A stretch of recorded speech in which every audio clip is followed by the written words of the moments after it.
కడప జిల్లా బద్వేలలోని bypass road వద్ద car అదుపు తప్పి కారు బోల్తా పడింది. ఘటనలో ఒకరు మృతి చెందగా మరో ముగ్గురికి తీవ్ర గాయాలయ్యాయి. క్షతగాత్రులను బద్వేల్ ప్రభుత్వ ఆసుపత్రికి తరలించారు. బెంగళూరు నుంచి కందుకూరు వెళ్తుండగా ప్రమాదం చోటు చేసుకుంది. ప్రమాద సమయంలో కారులో 6 ప్రయాణికులు ఉన్నట్లు సమాచారం. ఘటనా స్థలానికి చేరుకున్న పోలీసులు కేసు నమోదు చేసి దర్యాప్తు చేస్తున్నారు. దెబ్బలేమో వాళ్ళ ముగ్గురికి తగిలినాయా. మాకైతే ఇప్పుడు పైకి ఏం తగలలేదు, రక్తం కాదే దెబ్బలు లేవు మాకు. ఇంకా లోపల ఎన్ని నొప్పులే అంటే 5 పట్టిన దాకా గడిచింది కదా సార్.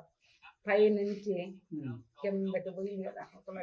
ఎవరు దేవుళ్ళు వచ్చి రాని వాళ్ళందరూ ఆగి మమ్మల్ని తీసి బయటేసిందయ్యా. లేకపోతే ఆడపోయేవాళ్ళు ఏమో మేము కూడా తెప్పిద్దామని అనుకుంటే దాన్ని తగిలి పట్టీలు కొట్టిందయ్యా. 7 మేము ఉండాలి. వాళ్ళు ఇంకో కార్లో వస్తున్నారు, వెనకోళ్ళు వాళ్ళు వెనక కార్లో వస్తున్నారు. తప్పించిపోయి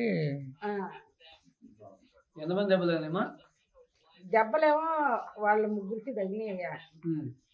మాకైతే ఇప్పుడు పైకి ఏం తగలలేదు.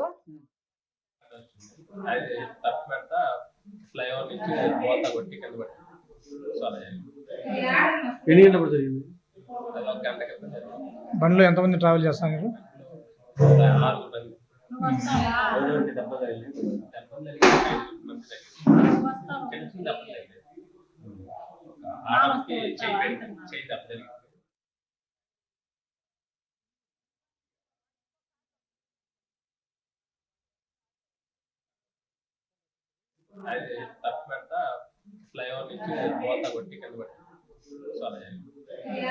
ఎన్ని గంటలు జరిగింది?